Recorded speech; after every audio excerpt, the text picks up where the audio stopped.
19h précise. Votre émission préférée, Concert des auditeurs.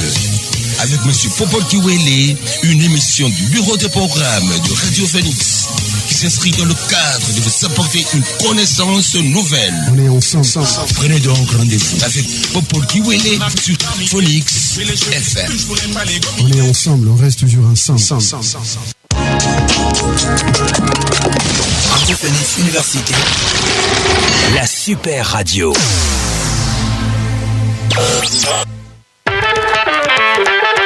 Vous écoutez Phoenix FM, tout de suite, émission.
Salut amis des ondes de la 93.2 MHz et bienvenue dans ces programmes concerts des auditeurs qui passent chaque mardi à 19h00. De partout vous êtes en train de nous écouter ce soir. Nous vous disons infiniment merci pour votre oreille attentive accordée encore ce soir sur la Phoenix FM, la fréquence de toutes tendances. Nous vous disons également merci, vous qui nous suivez depuis toutes les 7 communes qui forment bien sûr cette ville. Nous vous disons merci et bienvenue à bord.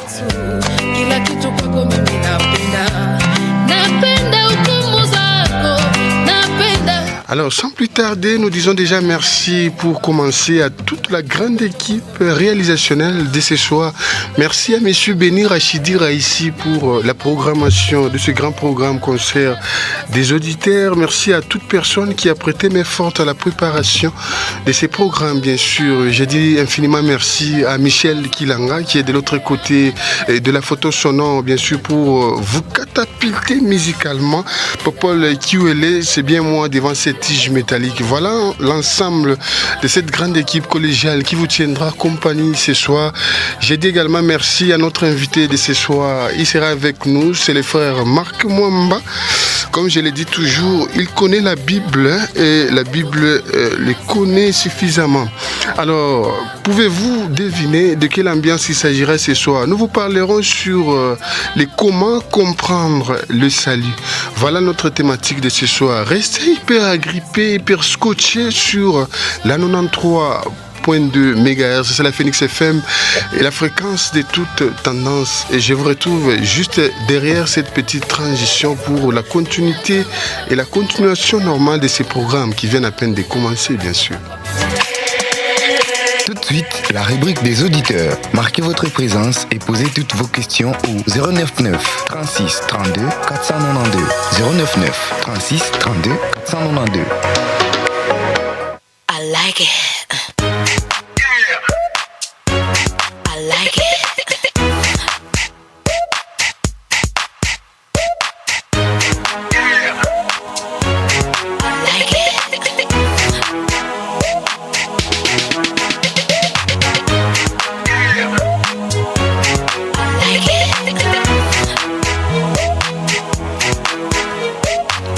Voilà, je disais merci infiniment à Michel Kilanga pour la mise en onde de ce soir.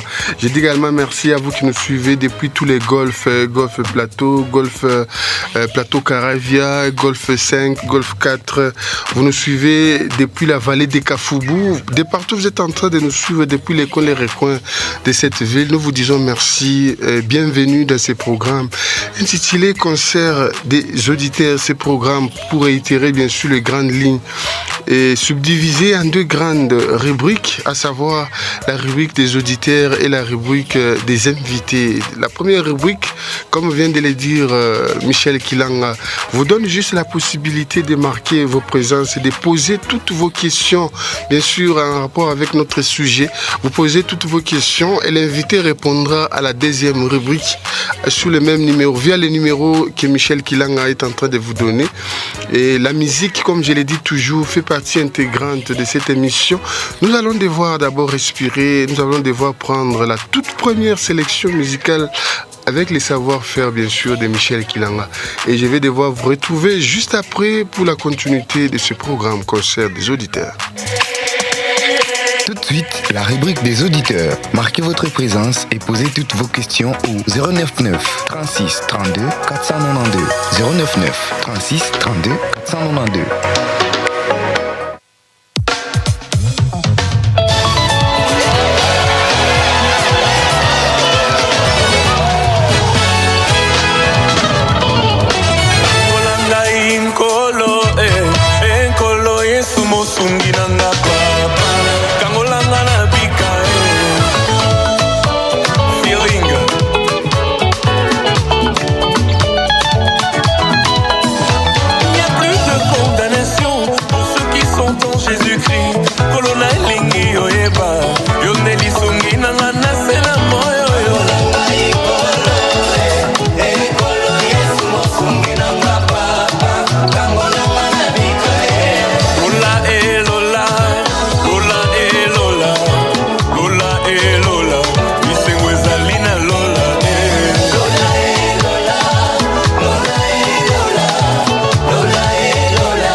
Excellente soirée à vous qui venez de nous joindre. Nous réitérons que vous êtes sur la 93.2 MHz, c'est la Phoenix FM, Popol QL devant cette tige métallique. Merci infiniment à vous qui nous suivez sur l'avenue Kassangoulou. On est ensemble mélangés. Exceptionnellement, merci à celles qui nous suivent sur l'avenue Kasumbalesa. Elle s'appelle sa fille à QL. Maman a percé QL, maman a perle QL. Donc on est ensemble.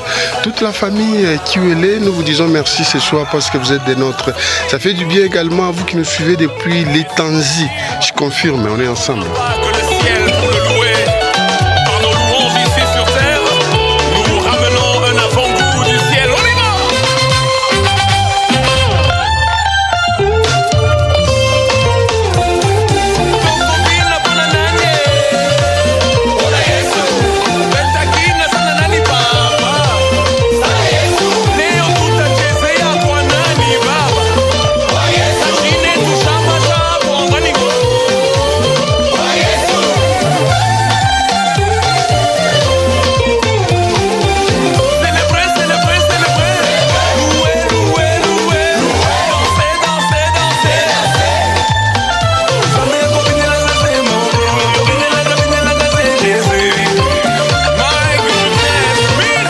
Messieurs et dames, non seulement vous nous écoutez, mais vous êtes en train de passer une excellente soirée par rapport à la vie avec cette grande équipe qui vous tient compagnie ce soir. On est ensemble.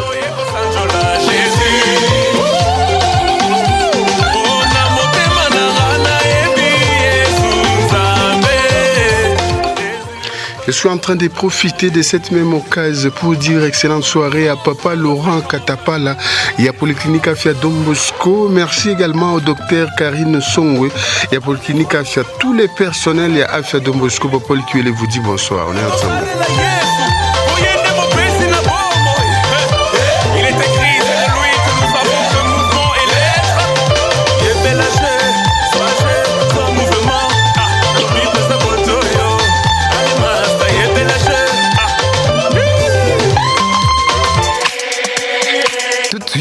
rubrique des auditeurs. Marquez votre présence et posez toutes vos questions au 099 36 32 492. 099 36 32 492. I like it. I like it.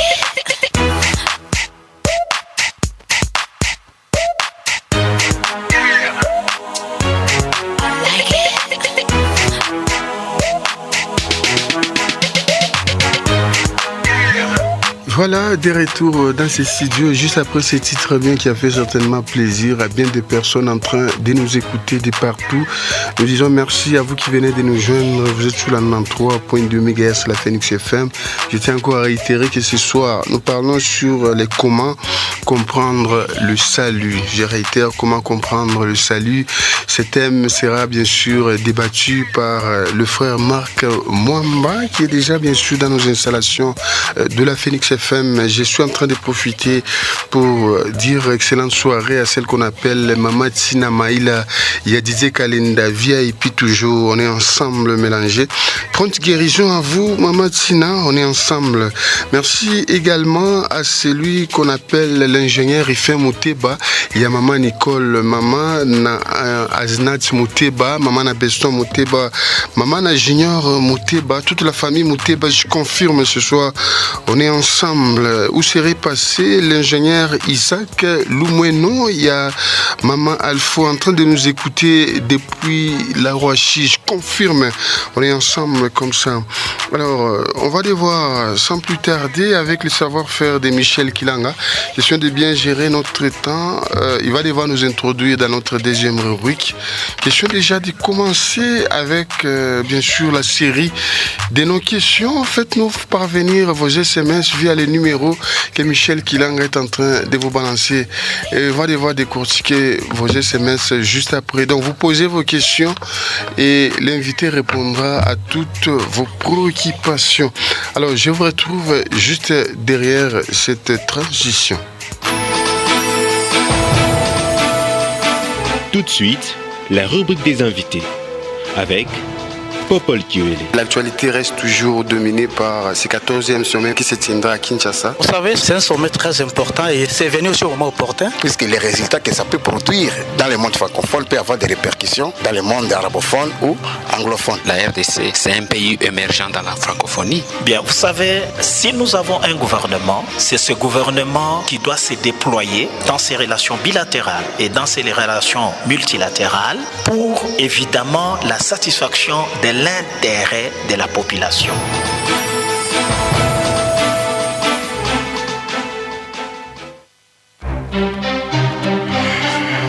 Voilà, merci à Michel Kilanga, merci également à toute la grande équipe réalisationnelle. Vous venez de les constater vous-même qui est place à présent à la deuxième rubrique. Bonsoir frère Marc. Bonsoir frère Popol. C'est un plaisir d'être avec nous ce soir dans le concert des auditeurs version radio, bien sûr. Le plaisir est toujours partagé, frère Popol. Nous sommes bénis de partager ce moment avec les auditeurs de la radio Phoenix universitaire. Et c'est une grande opportunité que le Seigneur nous accorde aujourd'hui. Et merci beaucoup, frère Popol, d'avoir pensé à nous ce soir pour partager ce meilleur moment de la parole de Dieu. Ce meilleur moment de la parole de Dieu. Alors, déjà d'emblée, comment comprendre ton salut? Voilà, c'est le thème. Alors, avec vous déjà, pour commencer, qu'est-ce qu'est le salut, selon la Bible, bien sûr, vraiment? Oui, selon la Bible, c'est tout à fait clair et très bref. Oui. Le salut n'est rien d'autre que la liberté. Okay. La parole de Dieu nous dit, vous avez été affranchis pour être libres. Okay. Et Jésus, avant de commencer son ministère, il a dit, l'Esprit du Seigneur est sur moi, il m'a oint pour annoncer la bonne nouvelle et pour déclarer libre les captifs. Okay. Et donc, c'est la mission principale de Jésus-Christ était de nous déclarer libres de cette captivité, de cette condamnation qui gisait sur toute l'humanité. Et cette condamnation, bien évidemment, c'était une condamnation liée au péché. Okay. Car nous avions été condamnés à cause de notre désobéissance en la loi. n'est-ce pas? Donc, les hommes ou toute l'humanité étaient condamnés par rapport aux œuvres de la loi. Donc la loi condamnait les œuvres des hommes. Et ainsi donc, nous étions tous sur la condamnation. Nous étions des esclaves du péché. Et Jésus-Christ, qui est l'agneau de Dieu, qui vient ôter le péché du monde, est venu nous déclarer ou déclarer notre liberté quant à ce. Voilà. Y a-t-il des préalables pour arriver bien sûr au salut? Le seul préalable, c'est avoir la foi. Okay. L'apôtre Paul dit, c'est par la grâce que vous avez été sauvés, au moyen de la foi.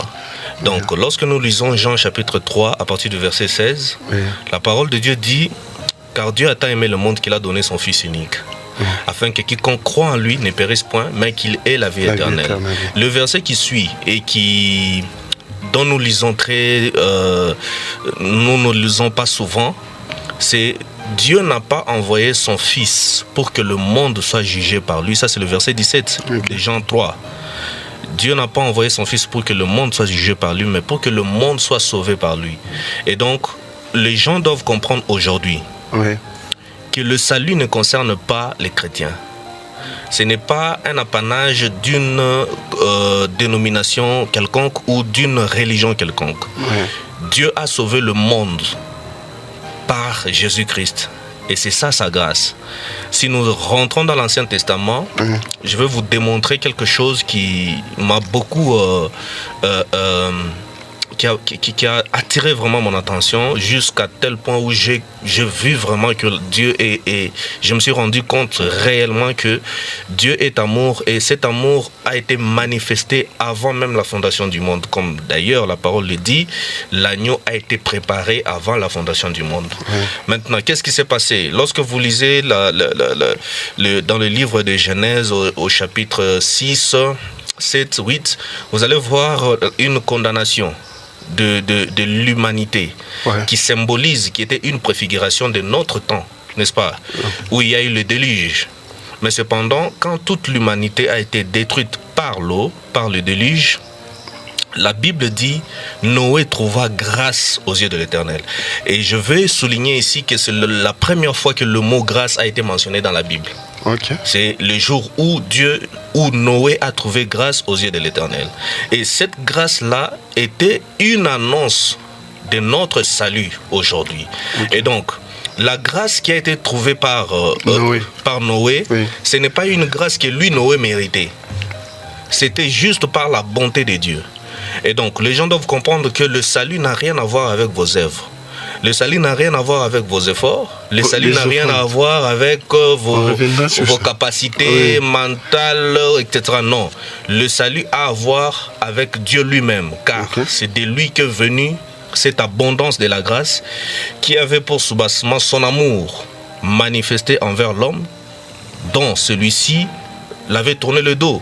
Comme nous le disons dans le Verbe, vous-même vous savez, quand l'amour est trahi, il devient un grand amour. Voilà. Donc le jour où l'homme s'est détourné de Dieu, c'est le jour où, il y a un amour qui s'est déclenché dans le cœur de Dieu pour, n'est-ce pas, sauver cet homme qui s'est égaré.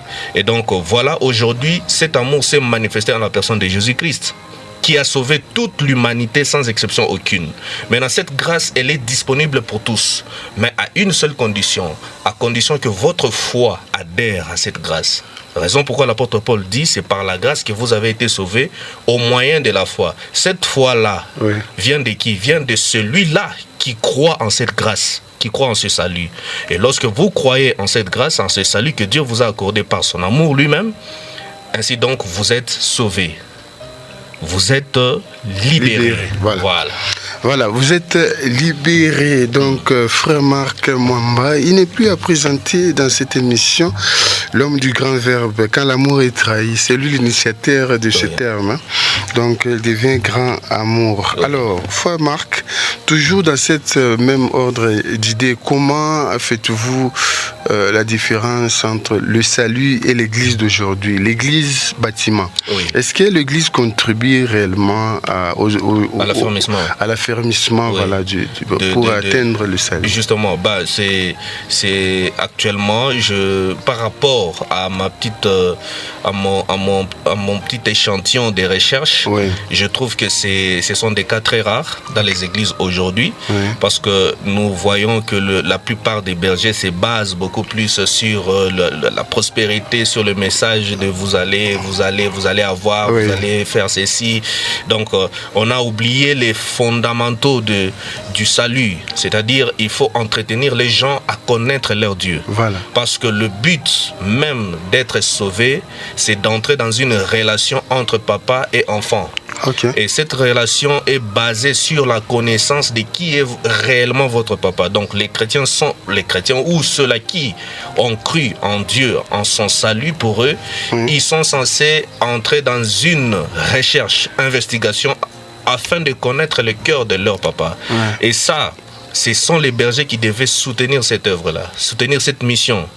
Vous comprenez? Donc, mais malheureusement, justement, malheureusement, les bergers ne sont pas là. Aujourd'hui, ils prêchent des prédications qui sont ciblées, justement, peut-être pour leur gain. Voilà, et on n'en parle presque plus. Le salut, on n'en parle pas. Donc, les gens sont perdus, ils sont culpabilisés. Aujourd'hui, on vous dit, tu iras en enfer. Demain, on te dit, tu iras au paradis. Donc, finalement, c'est compliqué. Certains même sont arrivés au point de dire que vous pouvez perdre votre salut si vous ne faites pas certaines choses. C'est qui est tout à fait une aberration et ça donne vraiment les larmes aux yeux parce que le peuple de Dieu est en train de périr par manque de connaissances. Le salut que nous avons reçu, nous l'avons reçu de la part de Dieu. C'est Dieu qui a décidé de nous sauver. Et donc ce Dieu-là ne change pas. En lui, il n'y a ni changement ni ombre de variation. Ce n'est pas parce que vous avez été bon qu'il accepte vraiment de vous sauver. Et le jour où vous avez commis une erreur, directement tout change. Voilà, tout change. Il se dit non, je ne te sauve plus, tu n'es plus mon enfant. Non, nous n'avons pas un Dieu papa de ce genre-là. Nous avons un Dieu responsable qui nous a aimés selon le bon plaisir de sa volonté et il a décidé de sauver tout le monde sans tenir compte de leurs œuvres. Mais aujourd'hui, l'Église ne s'attelle pas sur ça. L'Église n'enseigne pas aux gens qu'ils sont sauvés et qu'ils doivent apprendre à connaître leur Dieu. Parce que la Bible dit, afin que vous sachiez quelle est la hauteur, la profondeur, la largeur et la longueur de l'amour de Dieu qui surpasse toute connaissance. Vous comprenez? Donc nous sommes appelés à connaître les profondeurs, la hauteur, la longueur, la largeur de cet amour, c'est-à-dire de ce salut-là que nous avons reçu. Mais malheureusement, peu sont ceux-là qui se lancent dans cette mission-là, dans cette investigation, dans ces recherches-là, de connaître qui est réellement leur Dieu, qu'est-ce qu'il attend d'eux et qu'est-ce qu'il veut que ses enfants sachent de lui. Voilà, ça c'est... Nous sommes, voilà pourquoi nous, centre d'éveil spirituel et philosophique, les élites de Christ, nous venons avec cette mission pour éclairer les enfants de Dieu, leur sortir de l'ignorance et les amener vers la lumière de la connaissance. Voilà. Vers la lumière de la connaissance. Alors, y a-t-il des phases du salut permettant à une personne de comprendre que sa vie s'est réellement transformée ou sa vie est dans une bonne voie? Oui, je pense que la seule phase du salut, c'est de croire. C'est de croire. Une fois que vous avez cru au Seigneur Jésus-Christ, finalement vous êtes devenu enfant de Dieu.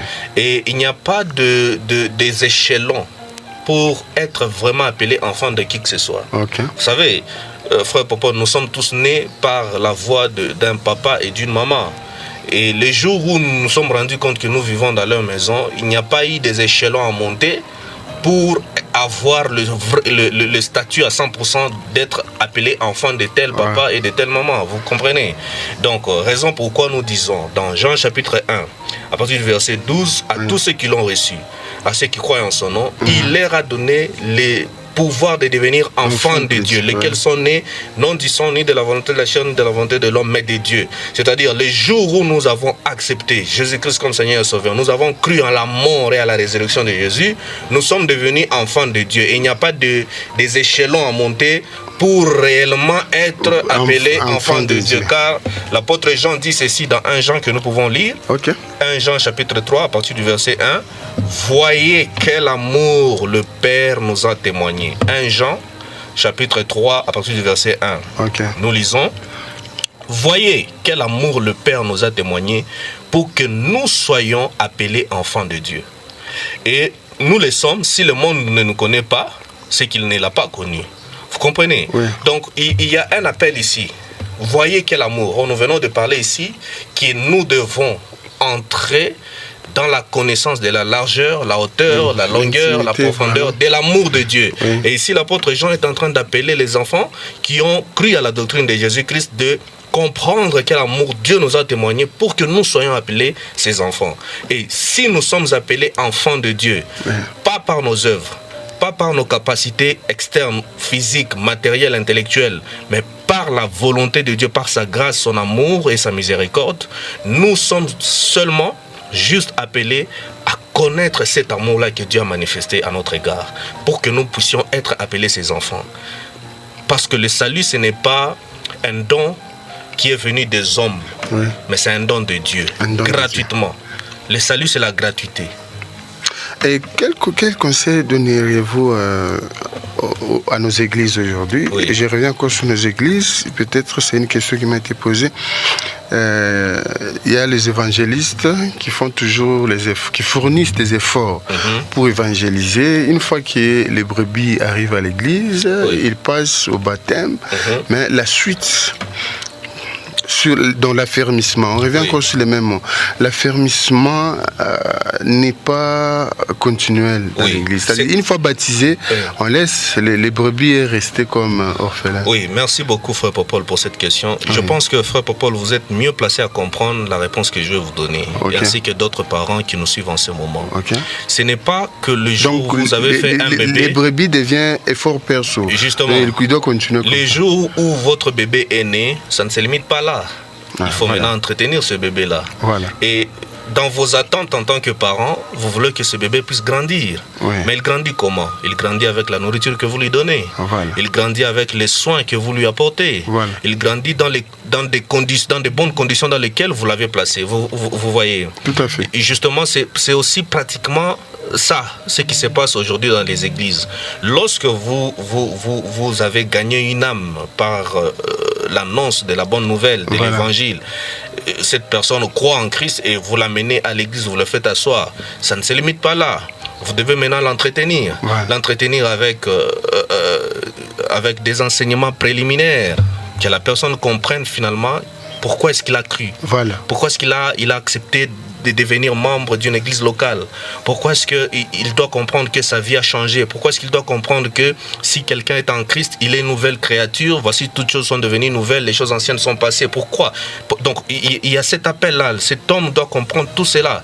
Et on doit l'amener maintenant à cet éveil spirituel, à cette illumination, vous comprenez? Et ça ne se limite pas là.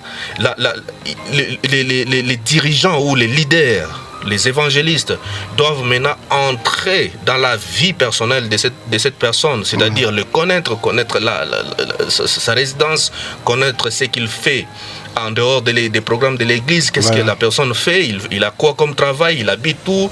Donc tout ça, ça contribue à l'affermissement de cette âme. Lorsque la personne se sent aimée, il sent qu'il y a une attention particulière sur lui, finalement la personne va se dire il y a certaines choses qu'il peut arrêter de faire et il peut maintenant s'engager corps et âme dans la nouvelle vie à laquelle il a adhéré. Vous comprenez? Donc tout ça, ce sont des rubriques que plusieurs leaders aujourd'hui ne pratiquent pas, et surtout la visite. La visite. La visite, comme c'est déjà abandonné. Comme je le disais l'autre fois, Jésus-Christ a visité l'apôtre Pierre chez lui à la maison. Et finalement, il a trouvé que la belle-mère de Pierre était malade et il a prié pour lui. Donc si vous ne visitez pas vos brebis ou ceux-là que vous appelez des frères en Christ, qui sont nés nouvellement en Christ, qui ont adhéré à la foi, à la doctrine de la parole de Jésus-Christ, comment sauriez-vous que ces gens-là ont une bonne vie jusque chez eux à la maison si vous ne les visitez pas? Comment sauriez-vous... Il y a une catégorie de personnes qu'on peut visiter aujourd'hui. Si quelqu'un a des paquets, c'est facile de les Justement, visiter. Ça maintenant, ça devient humain. Il n'y a plus de compassion. Voilà. Vous comprenez? Or, si vous retrouvez avec des bergers ou des leaders des églises qui se comportent de la sorte, sachez tout simplement qu'eux-mêmes ne sont pas nés de nouveau. Parce que celui qui est né de nouveau, il ne peut que dégager le caractère de la personne de Dieu. Et parmi les signes qui montrent que celui-ci a le caractère de la personne de Dieu, c'est l'amour, la compassion et la miséricorde. Vous comprenez? Donc il y a eu plus de 5000 personnes qui suivaient Jésus-Christ. Mais même ses disciples n'avaient pas compassion de ces gens-là. Mais la Bible nous dit qu'ils étaient fatigués. Et quand ils ont demandé à Jésus que non, renvoyez-le, ils doivent rentrer chez eux. Jésus dit, mais non, ils sont fatigués. Faites-le asseoir. Donc Jésus, dans cet exemple-là, Jésus est en train de démontrer le cœur d'un berger. Un berger qui, même devant 5000 personnes, se voit à mesure, capable de pouvoir les prendre en charge, les faire asseoir, les nourrir. Vous comprenez? Et leur donner des abris sûrs. Vous comprenez? Mais ce n'est pas le cas aujourd'hui. Vous avez des bergers qui se limitent dans une relation avec vous seulement à l'église. Quand vous vous retrouvez à l'église, il est votre daddy, il est votre ceci, cela. Mais en dehors de l'église, à Boupia, chacun chez lui à la maison, ça ce n'est plus normal. Moi, je connais un berger qui me disait, oh non, il y a un frère qui m'a appelé à 1h du matin. Pour lui, c'était pas normal. Mais je lui dis, mais c'est ça ton travail. C'est ça ton travail. Si quelqu'un s'est retrouvé dans une situation compliquée, il s'est dit, non, en ce moment, je dois appeler mon pasteur. M. Beni Rachidi. Voilà, par exemple. M. Beni Rachidi s'est plaint. Oh non, comment tu peux m'appeler à 1h tardive? Alors que même le président de la République, à 2h du matin, on peut le réveiller pour une urgence. Voilà. Et il ne se plaint pas parce qu'il comprend qu'il a prêté serment pour être au service de la nation. Voilà. Et nous qui avions accepté notre ministère, c'est-à-dire nous avions accepté de faire les services que Jésus-Christ nous a donnés, à combien plus forte raison nous ne serons pas au chevet de nos brebis ou de nos frères et sœurs qui nous accompagnent dans la même vision. Vous comprenez? Oui. Voilà. Alors, avant de chuter avec vous, frère Marc, je vais devoir poser cette question. Oui. Quel est l'impact des offrandes dans nos églises sur le salut? Oui, frère Popol, merci beaucoup. Oui. L'impact des offrandes dans nos églises en ce qui concerne le salut. Est-ce que ça joue un rôle, les offrandes? Oui, les offrandes sont très très importantes, frère Popol. Okay. Vous allez comprendre que je vais vous révéler quelque chose de très capital, de très pertinent même. Les premières personnes à poser des gestes, des données ou des libéralités, à faire des offrandes, ils n'ont jamais été grecs, ils n'ont jamais été juifs, ils n'ont jamais été africains, ils n'ont jamais été blancs. C'était des hommes de foi. Je cite ici Abel.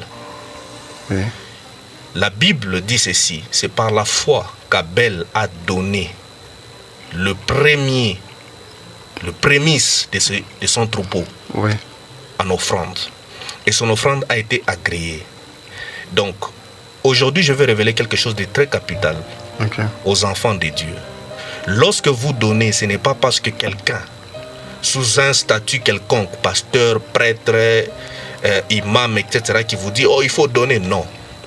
Nous donnons tout d'abord pour démontrer notre foi. Vous comprenez? Parce que le premier à avoir posé ces gestes, il n'était pas chrétien.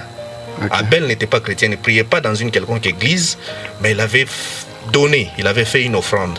Et son offrande a eu un impact très positif sur sa personne, dont on vous dit que son sang parlait de la terre jusque là où l'Éternel se trouvait. Vous comprenez? C'était à cause de son offrande. Et donc aujourd'hui, je vais dire aux enfants de Dieu de donner les offrandes, pas parce qu'ils sont dans des dénominations aujourd'hui, mais de donner les offrandes parce qu'ils ont cru, ils ont la foi en un Dieu, en leur Dieu. Je ne sais pas si vous avez cru par le biais de l'islam, donnez les offrandes. Si vous avez cru par le biais de la chrétienté, donnez les offrandes. Si vous êtes bouddhiste, je ne sais pas quoi, donnez les offrandes, car les offrandes n'ont rien à voir avec votre confession religieuse. Deuxièmement, il y a un exemple très pertinent dans le livre des Actes des Apôtres, si je ne m'abuse, c'est Actes chapitre 11, où vous voyez l'homme qu'on a appelé Corneille, qui était un homme distingué dans la société, mais qui avait foi en Dieu et qui faisait des aumônes. Les aumônes, ce sont des offrandes faites aux pauvres. Mais cependant, cette foi-là en un Dieu et cette pratique de donner, de faire des aumônes, a ouvert une porte du salut chez lui. Un ange lui est apparu et lui a orienté l'adresse de Pierre pour que Pierre vienne l'annoncer, la bonne nouvelle, la doctrine de Jésus-Christ. Et Corneille est né de nouveau. Vous comprenez? Donc les offrandes ont un impact très positif lorsque vous posez ces gestes avec une conviction personnelle qui est tout à fait, qui a pour base votre foi en un Dieu. Donc j'encourage les enfants de Dieu à donner, à faire des aumônes, c'est-à-dire des offrandes faites aux pauvres, à avoir une grande libéralité. C'est très capital. Merci. Voilà, merci à vous frère Marc. On est en train de chuter, je ne sais pas comment, déjà pour terminer, vous résumer, comprendre le salut en quelques mots je crois. Oui. Et puis vous donnez aussi l'adresse de ces mouvements de réveil et votre numéro de téléphone pour toute personne qui cherchera bien sûr à approfondir. Merci beaucoup frère Popol. Je suis très heureux, je suis très béni et j'espère que quelqu'un quelque part est béni par ce message. Pardon, comprendre ton salut. Comprendre votre salut, c'est comprendre le cœur de Dieu. C'est d'entrer dans une phase de recherche, d'investigation pour connaître finalement qui est votre papa. Comme je l'ai dit, si nous avions eu des papas à la maison, que même si nous posions des actes qui n'étaient pas corrects, mais nos parents prenaient toujours soin de nous. Ils nous donnaient toujours de bonnes choses et nous avions toujours un esprit sans condamnation, sans culpabilité, de pouvoir les approcher et leur faire des demandes. À combien plus forte raison notre bon papa, qui est au ciel, qui est merveilleux, qui est grand et puissant, qui ne peut nous aimer que par son amour pur et grand, sans tenir compte de nos faiblesses, parce qu'il nous connaît mieux que quiconque. Ainsi donc, j'appelle aux enfants de Dieu, à ceux-là qui ont cru en Jésus-Christ, qui ont cru au salut que Dieu leur a donné, de rester fermes dans leur salut et que personne ne vienne vous dire « Oh, parce que tu as fait ceci, ton salut commence à tâtonner, tu vas aller en enfer, etc. » Personne ne connaît l'adresse de l'enfer, personne ne connaît l'adresse du paradis. Et donc, si tu as cru en Dieu, reste ferme dans ta foi et apprends à examiner tout ce que vous entendez. Prenez ce qui est bon, rejetez ce qui est mauvais, qui peut nuire à votre foi et à votre affermissement. Donc voilà, c'est un peu ça. Nous sommes le centre d'éveil spirituel et philosophique, les élites de Christ. Nous croyons que nous sommes les élites de Jésus-Christ, qui, du reste, comme dans Daniel chapitre 12, verset 3, qui dit « Ceux-là qui auront enseigné la justice brilleront comme les étoiles du ciel ».